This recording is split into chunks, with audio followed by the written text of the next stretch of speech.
Assalamu alaikum dear students. Hope so you all are fine and doing well.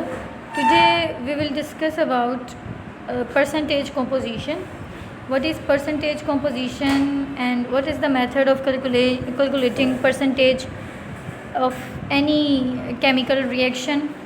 So let's discuss. तो सबसे पहले मैं definition से और फर्स्ट लाइन से आगाज़ करूँगी. The relative amount of each element in a compound are expressed as the percentage composition. For example, the percentage composition by mass in magnesium oxide is as follows. To determine the percentage composition of a known compound, we use two rules. आपने अगर किसी भी compound की percentage composition find करनी है तो आपको सबसे पहले उस कंपाउंड की दो चीज़ों की कैलकुलेशन करनी होगी और फिर आपकी परसेंटेज कॉम्पोजिशन निकल जाएगी. पहला है हमारे पास ए में देखें, calculate the molar mass of a compound. कोई भी कंपाउंड हो सकता है, जैसे कि अबव हमें मैग्नीशियम ऑक्साइड दिया गया है. इसके अलावा वाटर हो सकता है, कार्बन डाइऑक्साइड हो सकता है, सल्फ्यूरिक एसिड हो सकता है, नाइट्रिक एसिड हो सकता है, अप टू सोन. तो सबसे पहले हम मैग्नीशियम ऑक्साइड का, जो कि अबव एग्जांपल में दिया हुआ है, उसका मोलर मैस निकालेंगे. As you know very well, आपने 9th क्लास में सीखा था मोलर मैस निकालने का. मैग्नीशियम का एटॉमिक मैस और ऑक्सीजन का एटॉमिक मैस आपने प्लस कर देना है और आपके पास इसका मोलर मैस निकल जाएगा. सिंपल. और सेकंड पार्ट में इन्होंने क्या बताया हुआ है, calculate the percentage of each element.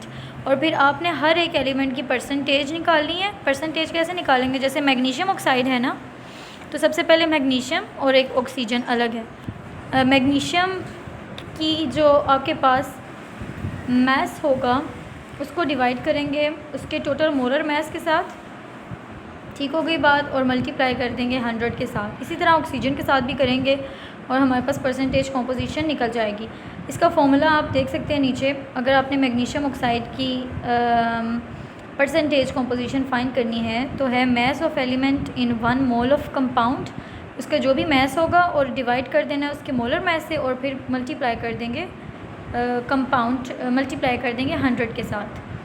Similarly अगर आपको एग्जांपल के साथ क्लियरली बताया जाए तो ये देखें, मैग्नीशियम ऑक्साइड का मैंने आपको 2 रूल्स बताए थे. एक ए पार्ट था और एक बी पार्ट. ए पार्ट में बताया गया था कि मोलर मैस निकालना है और बी पार्ट में इंडिविजुअली आपने एलिमेंट्स के परसेंटेज कॉम्पोजिशन फाइंड करनी है मल्टीप्लाई करके 100 के साथ बाय यूजिंग फॉर्मूला.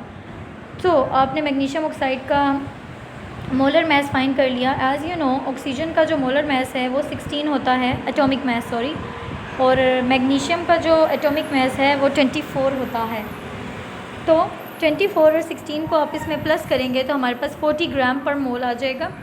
अब परसेंटेज फाइंड करने के लिए मैंने आपको बताया था बी पार्ट में कि आपने इंडिविजुअली फ़ाइंड करनी है. मैग्नीशियम का भी अलग फ़ाइंड करेंगे और ऑक्सीजन का भी अलग फ़ाइंड करेंगे. मैग्नीशियम का फ़ाइंड करने के लिए जो अबव फार्मूला था बैक पेज पे वो था कि आपने मैस को डिवाइड कर देना है मोलर मैस से. तो मैग्नीशियम का मैस है 24 और इस पूरे कंपाउंड का जो मैग्नीशियम ऑक्साइड है उसका मैस होता है 40 और मल्टीप्लाई कर देंगे 100 के साथ. एज़ यू नो जब आप कैलकुलेशन कंप्लीट करेंगे तो आपके पास आंसर आएगा मैग्नीशियम का 60.3 and that is the percentage of magnesium. Similarly with the case of oxygen, oxygen का आपने मैस को डिवाइड कर देना है इसके होल कंपाउंड के मैस के साथ, मोलर मास के साथ, और मल्टीप्लाई कर देंगे 100 के साथ. तो आंसर विल बी 39.7. अब इन 60.3 और 39.7 जो कि आंसर आए हैं इंडिविजुअल कंपाउंड्स के, आप इन दोनों को जब ऐड करेंगे तो ये इक्वल होंगे 100 के. ठीक है. This the sum of percentages of all the elements in a compound must be equal to 0 and that's all about topic, that is a percentage composition.